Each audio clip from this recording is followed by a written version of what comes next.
کا سورج۔ ایک دفعہ کا ذکر ہے کہ دور کسی سرزمین میں روشن پور نامی ایک گاؤں تھا۔ گاؤں میں صدیوں پرانا ایک افسانہ تھا جو ہر صدی میں آنے والی نئی نسلوں کو سنایا جاتا تھا۔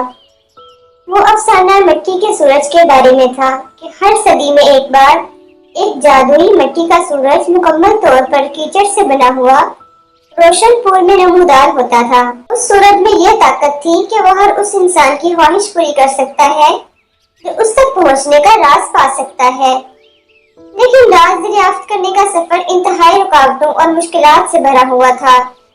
کئی صدیاں گزرنے کے باوجود آج تک کوئی بھی اس راز کو نہ پا سکا تھا۔ روشن پور میں ایک بہادر اور متجسس نوجوان لڑکی رہتی تھی جس کا نام میاں تھا۔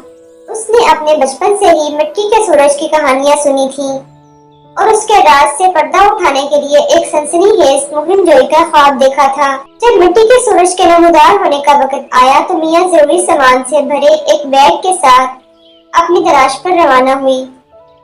گاؤں کے بزرگ نے اسے ایک نقشہ دیا تھا جس کی وجہ سے مٹی کے سورج کے خفیہ مقام کا پتہ چلا تھا۔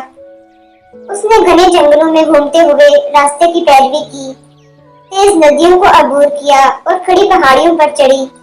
ہر قدم سسپنس اور جوش سے بھرا ہوا تھا۔ کئی دنوں کے مشکل سفر کے بعد میاں ایک نئی جادوئی جنگل میں پہنچی جہاں ایک ہرن زخمی حالت میں تھا۔ ہرن کو زخمی دیکھ کر میاں کا دل بھر آیا۔ میاں کو اپنے بیگ میں موجود زخموں کی دوائی کا خیال آیا۔ اس نے ہرن کا زخم صاف کیا اور اسی لمحے ہرن ایک مہربان بوڑھی عورت میں بدل گئی۔ میاں حیران رہ گئی۔ بوڑھی عورت نے میاں کو بتایا کہ اسے صدیوں سے یہاں مٹی کے سورج کی تلاش میں آنے والوں کا دل ٹٹولنے کا کام سونپا گیا ہے۔ آج سے پہلے کوئی بھی اس امتحان میں کامیاب نہیں ہو سکا۔ تم ایک نرم دل اور نیک لڑکی ہو۔ بوڑھی عورت نے میاں کو جنگل کے دل میں ایک چھپی ہوئی جگہ پر پہنچا دیا۔ وہاں اس نے ایک مسحور کن نظارہ دیکھا۔ ایک چمکتا سورج مکمل طور پر چمکتی ہوئی مٹی سے بنا تھا۔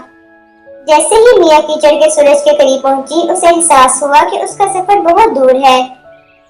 سورج مضبوط زنجیروں میں بندھا تھا۔ میاں کا تجسس بڑھ گیا۔